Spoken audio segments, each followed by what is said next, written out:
આપણે આખું અઠવાડિયું જે મુદ્દાઓની વાત કરીએ છીએ, સામાન્ય માણસને લગતા અને એમને પ્રભાવિત કરતા સામાન્ય મુદ્દાઓની વાત, એ છેલ્લે પહોંચે ક્યાં સુધી છે? તો એ છેલ્લે પહોંચે છે આ દેશની અને રાજ્યની રાજનીતિ સુધી. રાજનેતાઓમાં પોતાની નીતિ પ્રમાણે કેટલું ચાલવાની તાકાત છે એના સુધી, અધિકારીઓ પાસેથી કામ કરાવવાની કેટલી તાકાત છે એના સુધી. અને એટલે જ આજે શરૂઆતમાં વાત કરીશું ગુજરાત અને દેશની બદલાઈ રહેલી રાજનીતિ વિશે. નમસ્કાર, આપની સાથે હું દેવાંશી.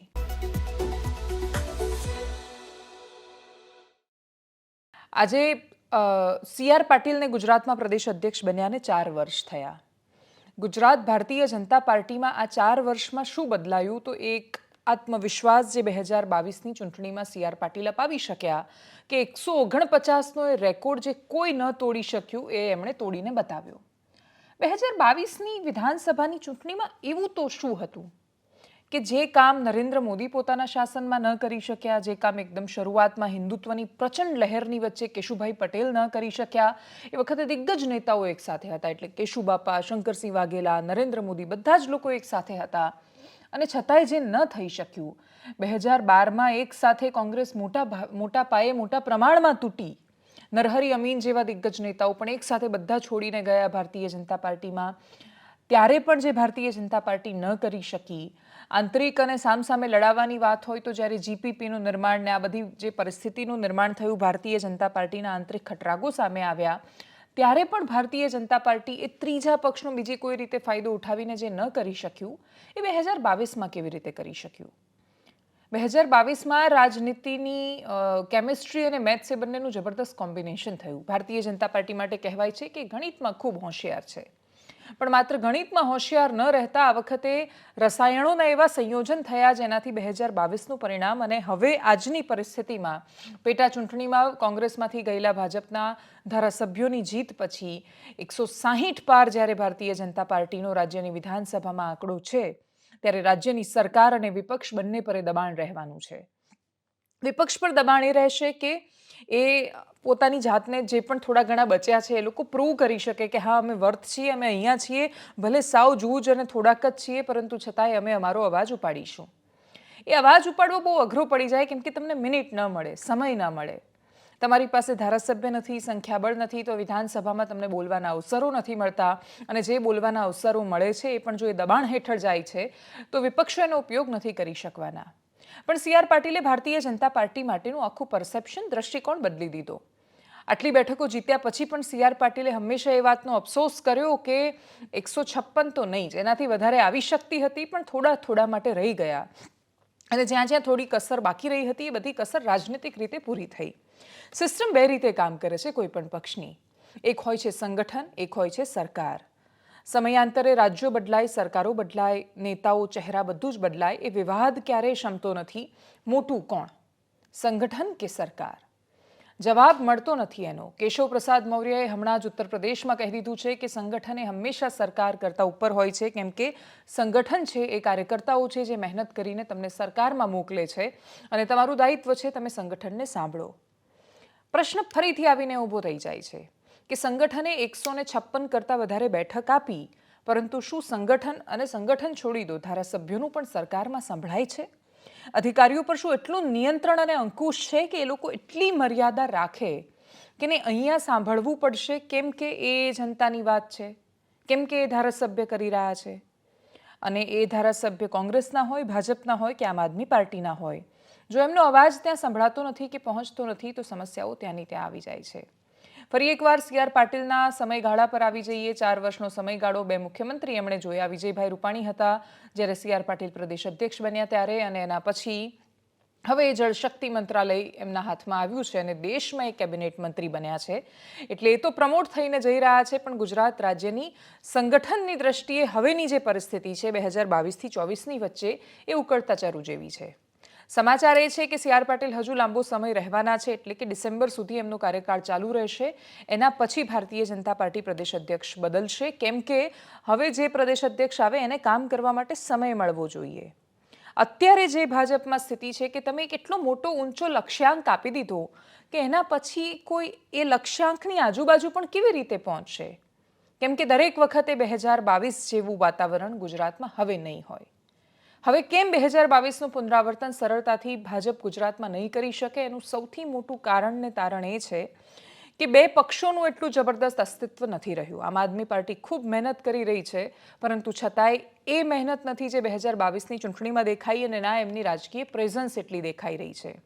સૌથી વધારે જો ભારતીય જનતા પાર્ટી સામે હવે કોઈ લડતું હોય તો એ કોંગ્રેસ પક્ષ છે, અને બે બળિયા જ્યારે સામે લડે છે અને ત્રીજો પક્ષ નથી રહેતો, ત્યારે ભારતીય જનતા પાર્ટી માટે લડાઈ વધારે ને વધારે ટફ બનવાની છે. ટફ એટલે પણ બનવાની છે કેમ કે આંતરિક ઉકળતો ચરુ છે એ હવે ચરમસીમા પર આવી રહ્યો છે.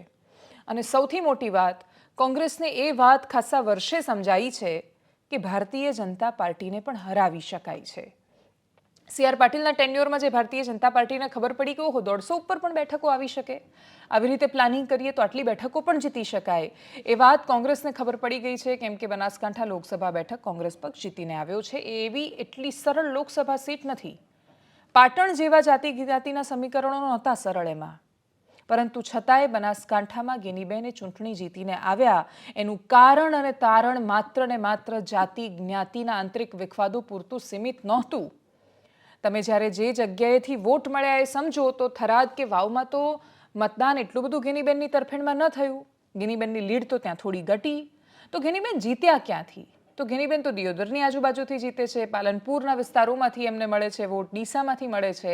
અને આ વિસ્તારો જ્યારે ગેનીબેનને વોટ આપે છે, મતલબ ભારતીય જનતા પાર્ટીને અપેક્ષા હતી કે આ મતદાર તો મારો જ છે, એ મતદાર ત્યાં ગયો.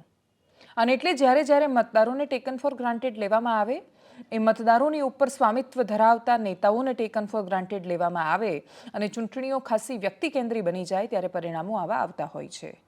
બનાસકાંઠાની ચૂંટણીથી કોંગ્રેસ કેટલી ઉત્સાહમાં છે એનું તમે વારંવાર ઉદાહરણ જોઈ શકો છો કે જે રાહુલ ગાંધી ગુજરાતમાં આવતા પણ નહોતા, એ રાહુલ ગાંધી વારંવાર ગુજરાત આવી રહ્યા છે. સી.આર. પાટીલનો ટેન્યુઅર ભલે સમયગાળો એમનો લંબાવવામાં આવ્યો હોય, પણ હવે એમના પર બીજી પણ જવાબદારી છે, અને એટલે જ એમનું સંપૂર્ણ ફોકસ કે ધ્યાન આવનારી સ્થાનિક સ્વરાજ્યની ચૂંટણીઓ પૂરતું તો બરાબર છે, પણ એના પછી ગુજરાતના સંગઠન પર રહેશે કે કેમ એ ખબર નથી. સી.આર. પાટીલની જે એક્ઝિટ થવાની હોય એ એક્ઝિટ પહેલાં એમના નામે ખુલ્લેઆમ જે બોલાયું સહકાર ક્ષેત્રની ચૂંટણીઓમાં, જયેશ રાદડિયા એમાં ઊભા રહ્યા. ભારતીય જનતા પાર્ટી તરફથી અપાયેલો મેન્ડેટ એનો સ્વીકાર ન કરવામાં આવ્યો.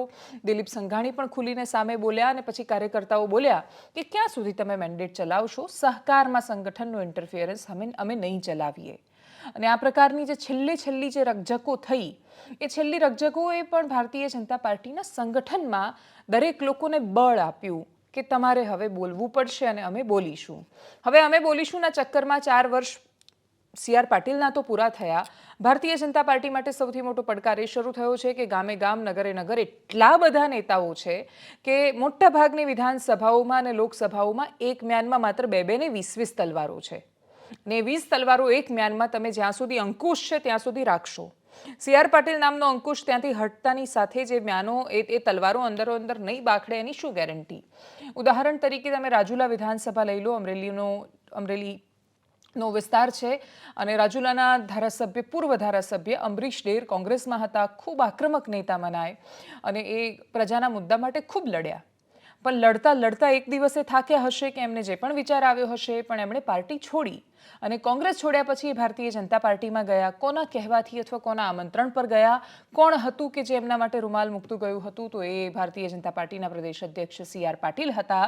પણ રાજુલામાં હીરાભાઈ સોલંકી અને અંબરીશ ડેરની વચ્ચેનો જે ગજગ્રાહ છે એ જાણીતો છે. બધા જ લોકો જાણે છે કે બંને નેતાઓને જામતું નથી, અને એ બંને નેતાઓની રાજનીતિ વર્ષોથી એકબીજાની સામસામે રહી છે. નેતાઓ જ્યારે મળે છે ત્યારે એ મર્યાદાના ભાગરૂપે એકબીજાનું અભિવાદન કરી નાખે છે. નીચેના કાર્યકર્તાઓ નથી કરી શકતા.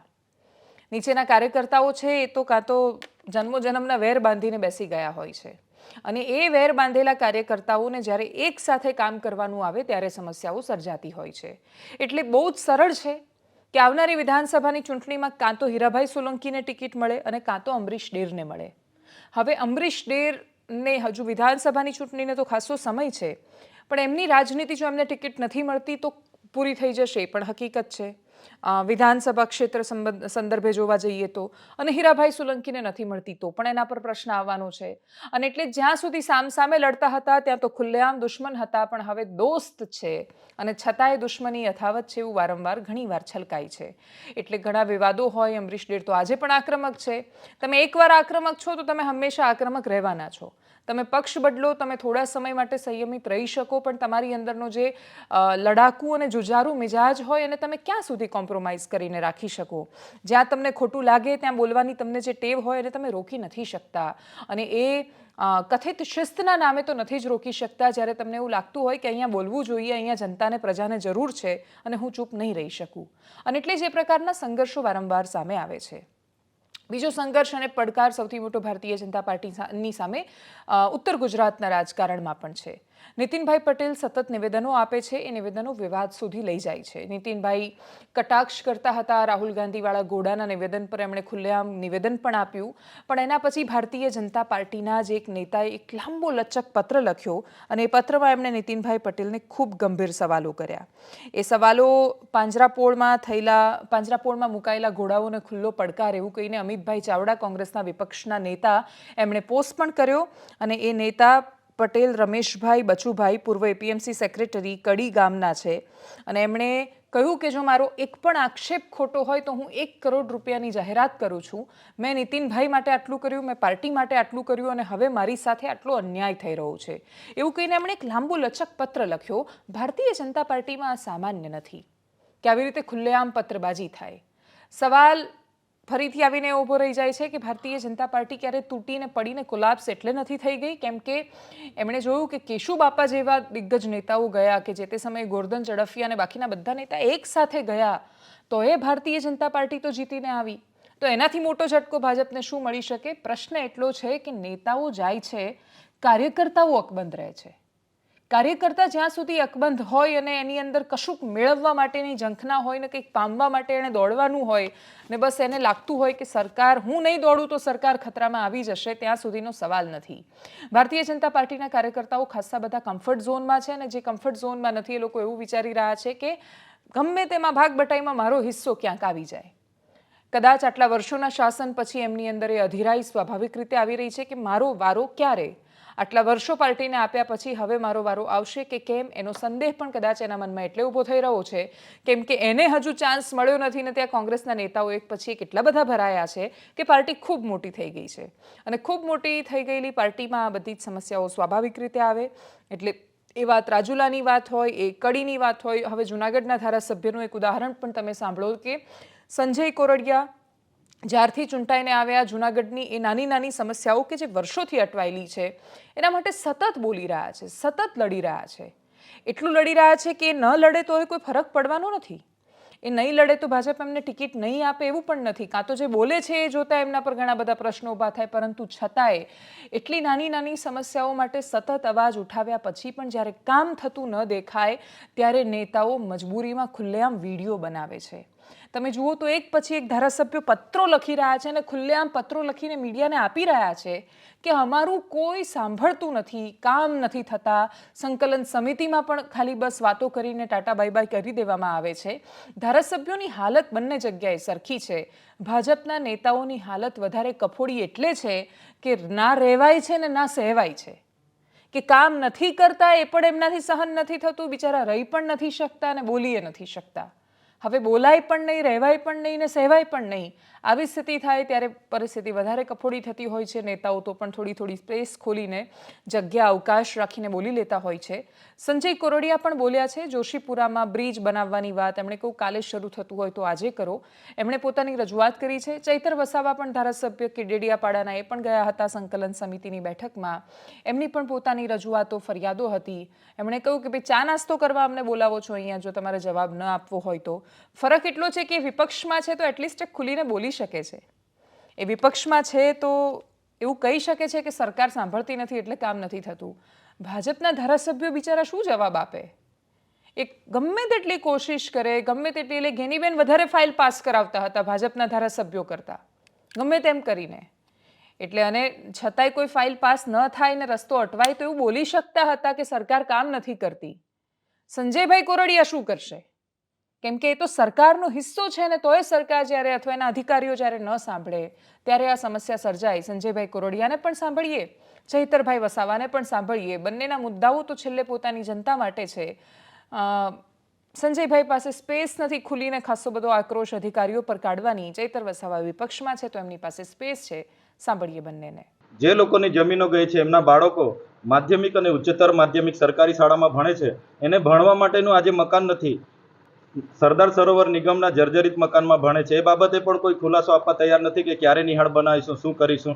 સાથે સાથે મનરેગામાં જે એજન્સીનો સમય મર્યાદા પૂરો થઈ ગયો છે મટીરિયલ પૂરું પાડવાની, છતાંય એ જ એજન્સીને રિન્યૂ કરીને આ લોકોએ ફરી કામો હોપવાના અને હમણાં જ 22 કરોડના એમના બિલોના ચૂકવણા થયા.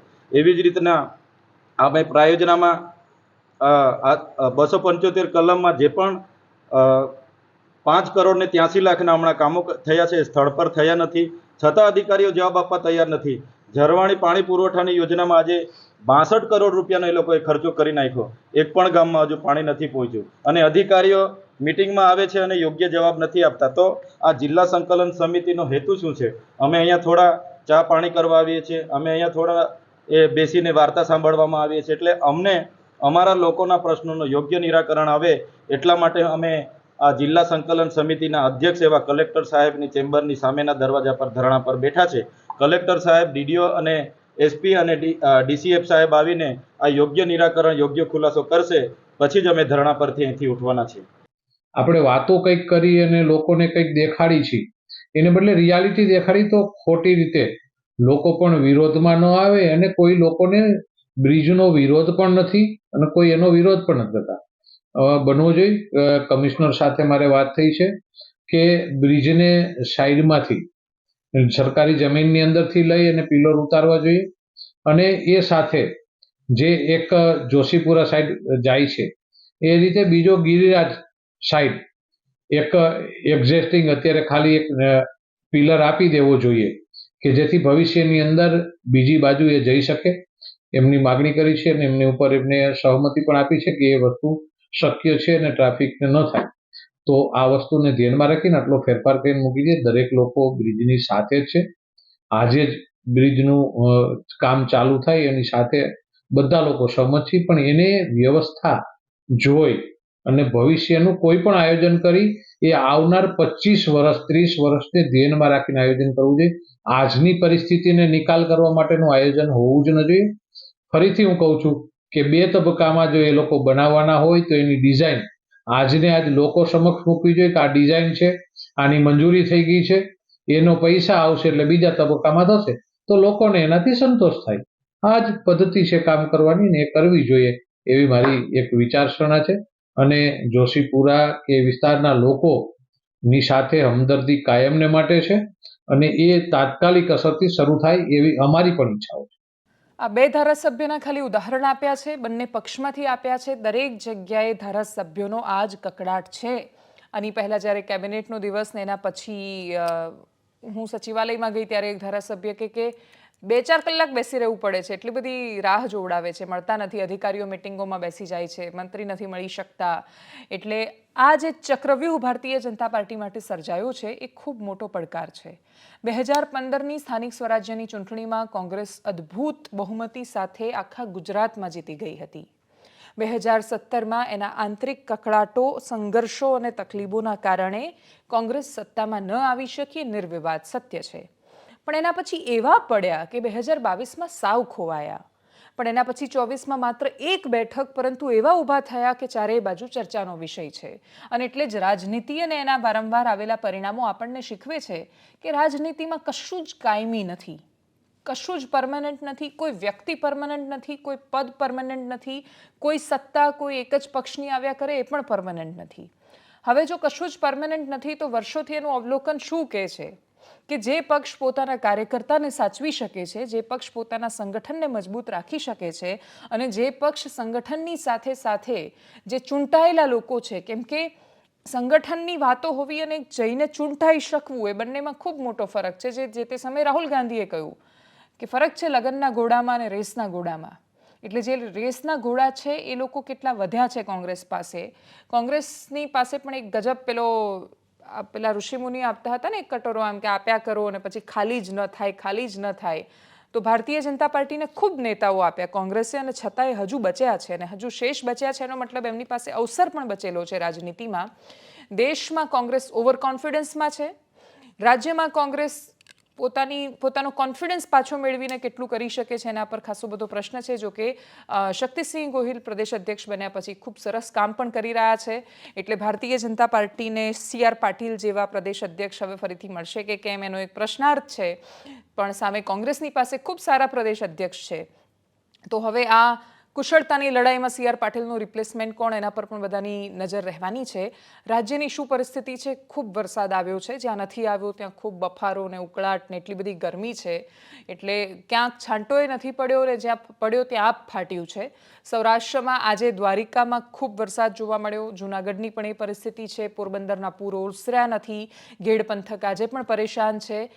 જેટલી તસવીરો સામે આવી, કચ્છમાં પણ એ પ્રકારની તસવીર સામે આવી. 2 છોકરાઓ જતા હતા નખત્રાણામાં અને અચાનક પૂર આવ્યું, એ લોકો ફસાઈ ગયા, પછી બાવળનો આમ ઝાડનો ટેકો લઈને કલાકો સુધી રહ્યા, બૂમો પાડી, સતત થાક્યા, છેલ્લે સ્થાનિકો ગમે તેમ કરીને મદદ શોધીને લાવ્યા અને પછી દોરડું આપીને સદનસીબે એ લોકોનો જીવ બચી શક્યો છે.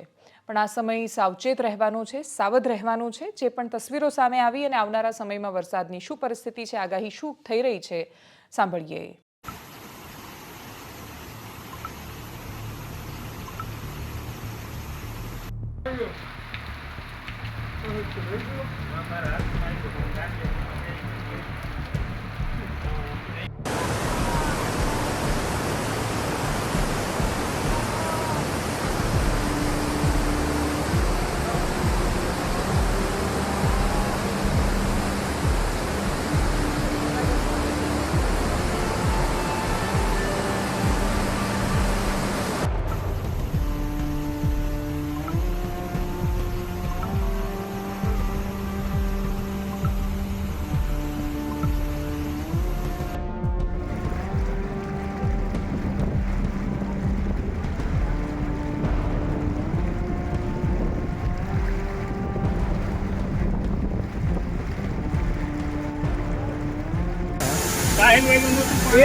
ગયો એ દિવાલ ગઈ એ ગઈ એ આમ રહેજો હવે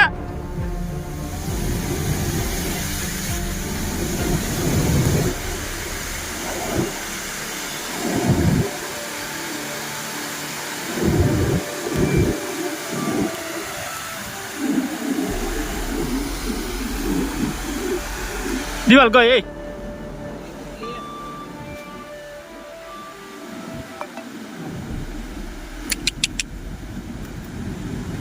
ચાલ ઘેર કહી દે ઢોર નાનું ઉપર લઈ લે.